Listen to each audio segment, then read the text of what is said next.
220 ohms. Στη συνέχεια φαίνεται την πρώτη πεζοαντίσταση που έχει άκρα αυτό το κίτρινο και το πράσινο και συνδέεται το κίτρινο αυτό το άκρο της εδώ που τελειώνει τα 220, δηλαδή εδώ ή εδώ ή εδώ είναι το ίδιο σημείο, όπου βλέπει τη συνεχή γραμμή είναι το ίδιο σημείο, εντάξει. Φαίνεται το άλλο από τις πρώτες πεζοαντίστασης που είναι αυτό εδώ το πράσινο και το πράσινο είναι κοινό άκρο της πρώτης και της δεύτερης πεζοαντίστασης, εντάξει, και το συνδέεται εδώ σε αυτόν τον κόμβο. Δηλαδή έχετε βάλει την πρώτη πεζοαντίσταση, την έχετε βάλει σε αυτή την πλευρά της γέφυρας, εδώ. Η δεύτερη φαίνεται ένα άκρο της δεύτερης πεζοαντίστασης και το συνδέεται εδώ κάτω, ενώ το άλλο άκρο της δεύτερης πεζοαντίστασης είπαμε είναι κοινό με τις πρώτες, είναι αυτό το πράσινο και ήδη έχει μπει από την πρώτη πεζοαντίσταση, οπότε δεν χρειάζεται να κάνετε τίποτε άλλο. Δηλαδή η δεύτερη πεζοαντίσταση έχει μπει σε αυτή την πλευρά, τη βλέπετε, τη δεύτερη.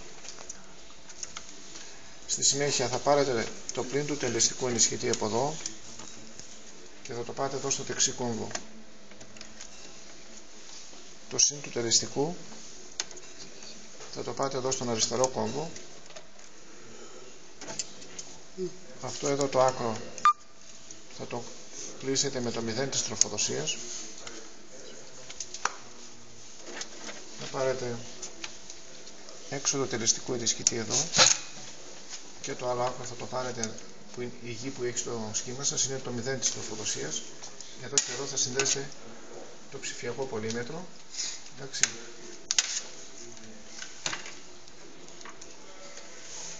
για να μετρήσετε. Αυτή είναι η συνδεσμολογία που θα με κάνετε. Δεν θα σας βάλω εδώ να ρυθμίσετε, να το πάτε μία τέρμα δεξιά, μία στην κατακόρυφη θέση ηρεμίας, μόνο τη συνδεσμολογία. Θα τα έχω ετοιμάσει εδώ. Τη γύρωση μπορούμε να βάλουμε την γη που έχει βγάλει. Πού? Αυτό να πάμε εκεί που γράφει 0 βόλου. Εδώ πάνω κάνει, αφού είναι όλα τα υπόλοιπα εδώ. Ναι. Οι πεζοαντιστάσεις έχουν σημασία ποιο θέλει πάνω και ποιο θέλει κάτω. Είναι στις πλευρές της όχι γέφυρας. το πράσινο με τα κίτρινα μεταξύ τους. Α, όχι. Όχι θέλω να βάλω. Εντάξει. Τι άλλο? Άλλη ερώτηση για τη συνδεσμολογία υπάρχει?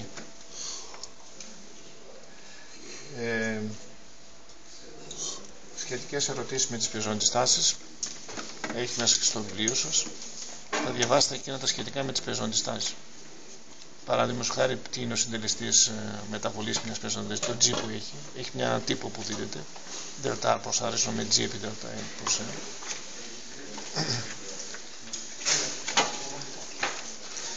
Οπότε αν χρησιμοποιούμε προσκολλημένη ελεύθερη πεζοαντίσταση για μεγάλες δυνάμεις, πώς επηρεάζει η θερμοκρασία της προσκολλημένης πεζοαντιστάσης, σχετικά τέλος πάντων με πεζοαντιστάσεις. Δηλαδή εγώ θέλω μια συνδεσμολογία, μία από τις δύο και δύο ερωτήσεις που θα σας ρωτήσω. Και οπωσδήποτε αρχή λειτουργίας αυτού. Και αυτού. Βασικά ερωτήματα. Αρχή λειτουργίας. Πώς δουλεύει δηλαδή. Μετά να κάνουμε τη συνδεσμολογία με το γράμμα β'. Το πρώτο άκρο πηγαίνει στο ε, που είναι η γύρωση του καναλιού 1. Παίρνετε το κανάλι αυτό και συνδέεται τη γύρωση του καναλιού εδώ. Το δεύτερο άκρο το συνδέεται με το τελευταίο. Είναι το κοινό άκρα στα δύο τυλίγματα του δευτερεύοντος.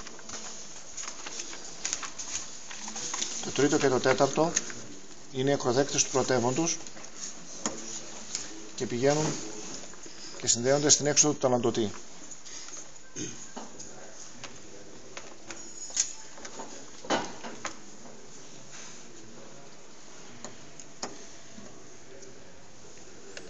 Το πέμπτο άκρο πηγαίνει στο ψ1, έχετε στο σχήμα σας, όπου ψ1 είναι το κόκκινο του καναλιού 1. Αυτό εδώ. Και τέλος το κανάλι 2 το συνδέεται στην έξοδο του ταλαντωτή, που είναι ταυτόχρονα η είσοδος του πρωτεύοντος. Δηλαδή στο κανάλι 2 βλέπετε το πρωτεύον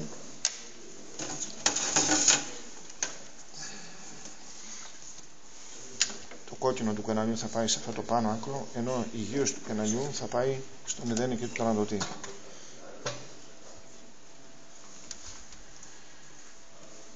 Λοιπόν, θα ανοίξετε τώρα από εδώ τον παλμογράφο, θα ανοίξετε και από εδώ την κονσόλ. Αυτό το κουμπί θα το έχετε προς τα δεξιά, σε αυτή την περιοχή, μέχρι και 1 μικροσεκόντα, 1 cm που έχει. Αυτά θα τα έχετε, τα Volt and Division εδώ στα 2 volt, μπορείτε να το έχετε αυτό ειδικά και στα 5. Αυτό εδώ στα 2. Εντάξει, και στο 1 αυτό. Προσοχή μόνο, θα πατήσετε μέσα και το channel 1, 2, channel 2 που λέει, θα κάνετε trigger στο κανάλι 2, γιατί στο κανάλι 2 είναι το σταθερό σήμα, αυτό που τι βλέπουμε, είπαμε στο κανάλι 2, τον ταλαντωτή δεν βλέπουμε, που είναι η είσοδος του πρωτεύοντος. Επομένως το σταθερό σήμα του ταλαντωτή θα το δείτε, το βλέπετε στο κανάλι 2, γι' αυτό κάνετε trigger στο κανάλι 2. Η άλλη γραμμή που βλέπετε εκεί είναι το δευτερεύον. Και στην προφορική εξέταση θα μου δείξετε και εσείς εδώ με το χέρι σας, καθώς μετακινείτε, καθώς αλλάζει θέση ο πυρήνας, πώς μεταβάλλεται η τάση και στο δευτερεύον. Τη βλέπετε? Αυτή τη συνδεσμολογία θα θελήσω, όπως τη βλέπετε, και θα μου πείτε τι συμβαίνει, ας πούμε, όταν πλησιάζει ο πυρήνας εδώ, όταν μηδενίζεται, ο πυρήνας είναι στο μέσο των δύο τηρημάτων, μετά αλλάζει φάση. Γιατί γίνεται αυτό, την αρχή λειτουργίας αυτού νου?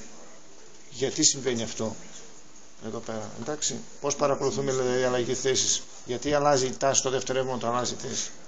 Το κύριο είναι ότι μεταβάλλεται η αλληλεπαγωγή ή η μαγνητική σύζευξη ανάμεσα στο πρωτεύον και στο δευτερεύον καθώς αλλάζει θέση ο πυρήνας. Αυτή είναι η αιτία. Τώρα, εδώ θα διαβάσετε τα σχετικά με τον γ-μ. Πρώτα την αρχή λειτουργίας του και στη συνέχεια οι ιδιότητες του γ-μ που γράφει μέσα στο φυλάδι, το βιβλίο. Εντάξει, έχει διάφορες ιδιότητες. Αν έχει καλή γραμμικότητα, αν έχει καλή δυναμική συμπεριφορά κτλ. Αυτά. Θέλει καμία ερώτηση? Είναι εύκολα, πανεύκολες οι συνδεσμολογίες. Ξαναλέτε λίγο εκεί πέρα που κάνουμε trigger. Ποια πατάμε? Αυτό πατάτε εδώ, το πατάτε μέσα. Κάνετε trigger στο, έξω είναι trigger στο κανάλι 1, μέσα στο κανάλι 2. Γιατί το κανάλι 2 είναι το σταθερό που έχετε από το ταλαντωτή. Στο κανάλι 2 βλέπετε τον ταλαντωτή. Και το dual για να βλέπετε και τα δύο μαζί. Άλλη ερώτηση? Λοιπόν, πηγαίνετε τώρα στον κύριο Κωνσταντινίδη και μετά να έρθετε εδώ. Θέλετε να σας ξαναπώ κάτι από αυτήν, να επαναλάβω κάποια συνδεσμολογία? Λέγεται? Όχι.